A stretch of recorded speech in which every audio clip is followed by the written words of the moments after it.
In this broadcast, we're going to bring you Kerry from Well Done. They were a major sponsor to the conference and we're really pleased to have them on board.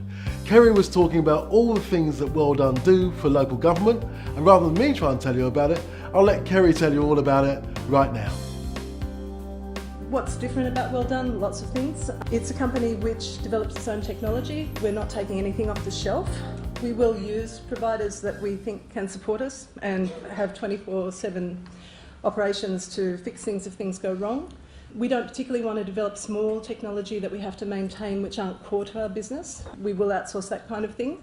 But the customer management application we're going to show you today is all our own technology. It's been developed over many, many years, and it has been developed with the knowledge and experience we've had dealing with councils. We're handling 73 now. Quite a lot of things that councils receive calls about actually aren't their SOPs at all. It's not their procedures.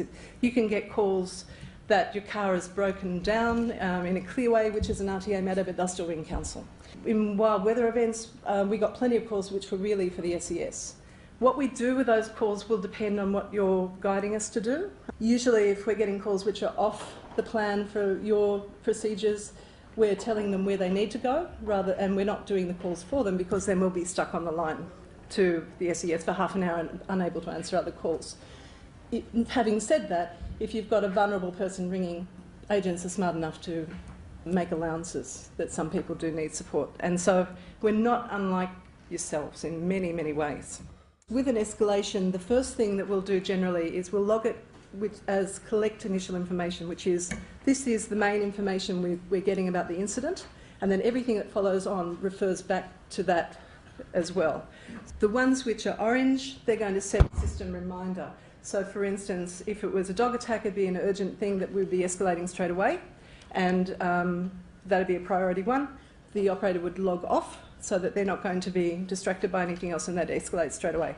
However, if it's something which they make the first call and they don't get through, they'd be setting a reminder on the system, and that would write to the escalation system, and then that would be an event that is handled by the escalation team, who are then monitoring everything from there on. If you're doing an escalation, you're going to do send and keep.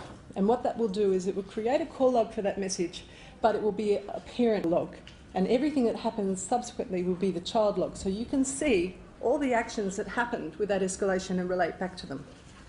So when you create the next one and you make the call out to the ranger or what have you, you'll have send and keep, and that will keep that call log on your system, a bit like the swipe field is automatically populating.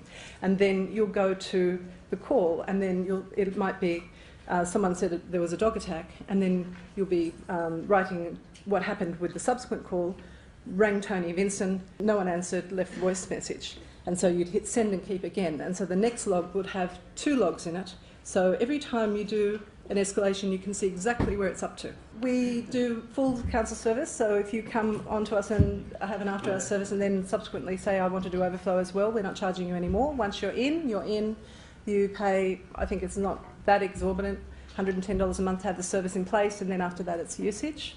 If you want normal maintenance, it's all part of the customer service that supports it. We have become aware of how poorly prepared a lot of the smaller councils are, and because of that we've put down a basic service which for $50 a month you can have something in place, same people handling the calls, restricted to 6 SOPs. Some people just use it for animal control, or you could pick out the absolute emergencies that you want someone to handle. Any way you want to do it, we can support that. We just think if this is such a big sector for us, we have to support you guys. The other thing I would say is in the guide, we've done some screen snapshots of the lone worker system, which we've run out of time to show. The screen snapshots explain what you're looking at and how it works, so I thought if I didn't have time, you'd have something to go on, and you're also welcome to come and see us out there and we can demonstrate that.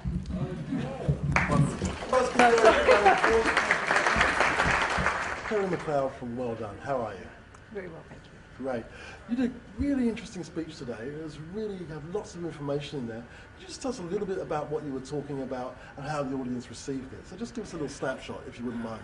Well, it was very condensed because it was a download, but basically we have a customer management application that handles all calls, and Often it's not immediately apparent why we do the things that we do, but we have standard training across our systems, and we have to train operators not only to log the calls and handle inquiries, but also to think like customer service officers in a council, and they have to be able to answer the left of field questions as well.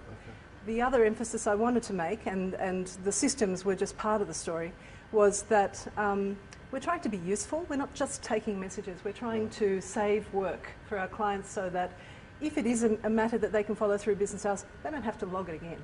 We've got the systems, we've got the training, we've got the people, but you've got to consider technical failure, an event in a particular locality, and you want to locate your services where you can respond best to unfolding events. Thanks for watching the broadcast today. We hope you really enjoyed it. We hope you got lots of tips and lots of tricks that you're able to use and take back to your council. And we're really looking forward to seeing you next time on our next broadcast. Bye for now.